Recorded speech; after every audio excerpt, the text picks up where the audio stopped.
A lot of people have been asking me, how do I make Cobb's temporary diapers? And since regular diapers are not, the hole's too big to contain any mess that may come out the business in.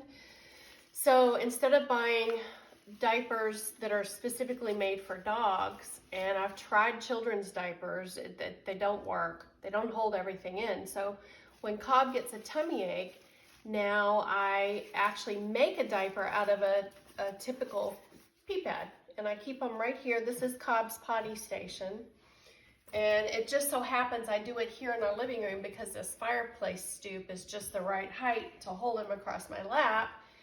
And so when I make him go number 2, it just falls right onto a pee pad, and we're all said and done, and I wrap the pee pad up and throw it in a diaper pail.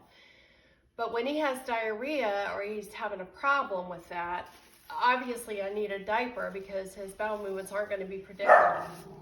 So I take one of his pee pads to make the diaper. I open up, it's folded into thirds, and so I open it just partial, and then I cut 2 holes, one for each leg, and then I flip it, and I know that on that one particular fold, that's where his tail's gonna go. So I cut it again, but not as much as the leg holes, because I wanna contain as much mess as possible. So when I go put it on him, I've got my 2 leg holes and my tail hole. So now I just put it on him like you would put a pair of pants on a baby. All the way up one leg and the next leg, and he can't help me do this because he can't feel what I'm doing.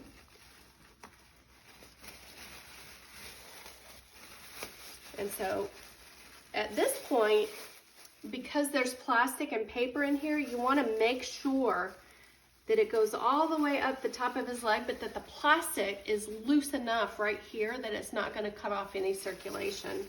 Even though he can't feel it, you still don't want him to lose circulation. You know, that would be bad for his leg. So I pull it all the way up, and then I put his tail through the tail hole.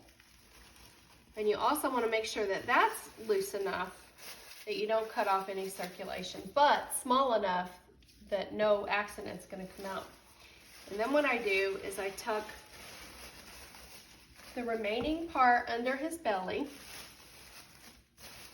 and then this part, and then I fold it here, and I fold it here, and then I fold it across, and then across again. And then I keep painter's tape right by his potty station, so then I just use, and the painter's tape makes it easier to get it off than like electrical tape or masking tape or anything else. So I put the painter's tape across, and it stays on, and he's happy to go. And that's it. That's how I make his homemade diapers.